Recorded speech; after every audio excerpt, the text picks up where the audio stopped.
Hey guys, Ralph Havens here, Beyond Limits. Remember these things? Those locks to not have anybody steal your car. It's got a skateboard in the back. An old Civic.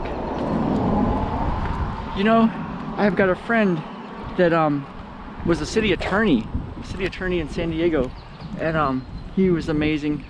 Before that, he had won some major lawsuits, winning back pensions from for pensioners who had been defrauded. And at the end of the court hearing, everybody stood and cheered, and except the other side. And the other side was PricewaterhouseCoopers, the accounting firm, giant firm, and Bear Stearns. And the judge ruled that this was malice and on purpose. And so so there was 150 million. It was a big lawsuit. Might have been more, might have been in the 200s. And he won back the pensions for these people that had been defrauded by Bear Stearns and PricewaterhouseCoopers. And then he became city attorney for San Diego, and he fought hard for the people, not for the politicians. You know, he took a lot of flack from the mayor and the city council because they were committing fraud. If you want to look it up, San Diego was actually called Enron by the Sea, and the pension was in debt by $1 billion, just short of $1 billion. And my friend had uncovered the fraud and was trying to protect the citizens of San Diego. City attorney and the city council and the mayor were saying that he was supposed to be protecting them, that city attorney was to protect him. You know, that mayor ended up losing his job, and he didn't go to jail, I don't think. He might have. He lost a lot of money, and he left in total failure. He was found out, and they caught him in, you know, just like pure fraud. And he had gone to Stanford, I believe. You know, he was a smart guy. So so you know, these days there's so much going on, and you know, our regulatory agencies and Department of Justice and the EPA, they're not fighting for us. You know, you could look it up. You might not believe me. You might think I'm crazy. But the thing is, you know, we can have, my question, you know, our little town of Bellingham, it's such a sweet town. It's got trails. People believe in the forest and the streams and exercising and living a good, simple life.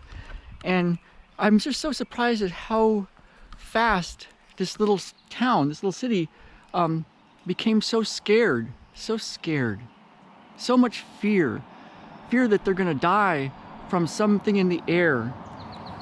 You know, people that are 40, 50, 60, 70 years old, they've been on the planet a while, you know, and they think they're gonna die because of some virus.